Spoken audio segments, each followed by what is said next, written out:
चलिए आपको बताते हैं इंश्योरेंस क्लेम का फुल प्रोसेस, कैसे इंश्योरेंस क्लेम करना है और किन चीज़ों का ध्यान रखना है ताकि आपका इंश्योरेंस क्लेम रिजेक्ट ना हो। तो सबसे पहले अगर आपका पुराना गाड़ी है, इंश्योरेंस रिन्यूअल करवाना है, इंश्योरेंस रिन्यूअल करवाने के बाद अगर क्लेम करना है तो सबसे पहले आपको गाड़ी के चारों तरफ से फ़ोटो लेना है और फ़ोटो लेने के बाद आपको किलोमीटर का फ़ोटो लेना है। किलोमीटर का फ़ोटो लेने के बाद आपको गाड़ी का चेसिस नंबर का फ़ोटो लेना है और चेसिस नंबर का फ़ोटो लेने के बाद सेम डे का पेपर में जो डेट होता है उस चेसिस नंबर के सामने रख के और एक फ़ोटो क्लिक कर लेना है। उसके बाद आपका इंश्योरेंस क्लेम रिजेक्ट नहीं होगा और गाड़ी सुरक्षित कंडीशन में है। तो उसके बाद आपको कैसे क्लेम करना है और कौन सा पार्ट्स आता है इंश्योरेंस क्लेम में और कैसे क्लेम मिलता है। तो देखिए, टू व्हीलर में कभी भी क्लेम एल करके मिलता है, या तो आप आगे से राइट या आगे से लेफ्ट, पीछे से राइट या पीछे से लेफ्ट, ऐसे करके क्लेम ले सकते हैं। तो सबसे पहले एक साइड ही क्लेम मिलता है और कौन सा पार्ट्स क्लेम में आता है, बहुत सारे लोगों का ये भी रहता है कि कौन सा पार्ट्स इंश्योरेंस क्लेम में आता है। तो देखिए, ये टंकी है, हेडलाइट, शॉकर, मडगार्ड, ये डिस्प्लेट, हैंडल, मिरर, फ्यूल टैंक है,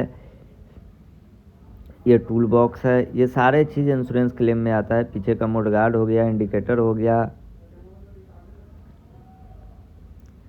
देखिए साइलेंसर है, एयर फिल्टर बॉक्स है, ये बैंड पाइप है, सारा चीज़ इंश्योरेंस क्लेम में आता है। ये सारा पार्ट्स इंश्योरेंस क्लेम में आता है। अब हम आपको सबसे इम्पोर्टेंट चीज़ बता रहे हैं कि आप किन चीज़ों का ख्याल रखिएगा इंश्योरेंस करने के बाद। सबसे ज़्यादा क्लेम रिजेक्ट होने का क्या कारण होता है क्लेम रिजेक्ट होने का? तो सबसे बड़ा कारण होता है कि यहाँ कस्टमर, मान लीजिए ये देखिए टाटा एजी का क्लेम फॉर्म है, ये इसमें कस्टमर भर के गए हैं क्लेम फॉर्म, 15/1/25 को एक्सीडेंट हुआ मेरा गाड़ी। और होता क्या है कि जब भी इंश्योरेंस कंपनी की तरफ से कॉल जाता है तो कस्टमर गलत स्टेटमेंट दे देते हैं, जिसके कारण इंश्योरेंस क्लेम रिजेक्ट होता है। तो जब भी आप इंश्योरेंस क्लेम करें तो 3 चीज़ों का आपको ख्याल रखना है। 3 चीज़ का आप ख्याल रखिएगा तो कभी आपका क्लेम रिजेक्ट नहीं होगा। ये आप लिख के रख लीजिए। अगर आप, सबसे पहला चीज़ है एक्सीडेंट डेट। मान लीजिए एक्सीडेंट डेट आप क्लेम फॉर्म पर भर रहे हैं 10 तारीख, तो 10 ही बोलना है। इंश्योरेंस की तरफ से कॉल जाए तो 10 तारीख ही बोलना है। तो जो आप लिखिएगा क्लेम फॉर्म पर उसका आप फ़ोटो ले लीजिए और जब भी आपको कॉल जाए तो वही बताइए जो आप लिखे हैं। अगर वो आप नहीं बताइएगा तो फिर आपका इंश्योरेंस क्लेम रिजेक्ट होगा ही। तो सबसे ज़्यादा इम्पोर्टेंट चीज़ है एक्सीडेंट डेट। एक्सीडेंट डेट कितने तारीख को हुआ वो आपको ध्यान में रखना है। एक्सीडेंट डेट के बाद है टाइम, कितने बजे आपका एक्सीडेंट हुआ।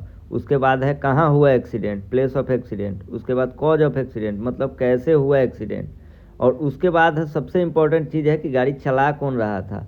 तो जब भी आप ये बताना है कि गाड़ी चला कौन रहा था, तो जिनका आप डीएल दिए हैं उनका नाम बताना है और कभी भी नंबर उसी का लिखाइए जिनका डीएल है। तो जब भी इंश्योरेंस क्लेम करे तो गाड़ी एक्सीडेंट कब हुआ, कहाँ हुआ, कैसे हुआ और गाड़ी कौन चला रहा था, इसका आप ख्याल रखिएगा। सही स्टेटमेंट दीजिएगा, कभी आपका क्लेम रिजेक्ट नहीं होगा।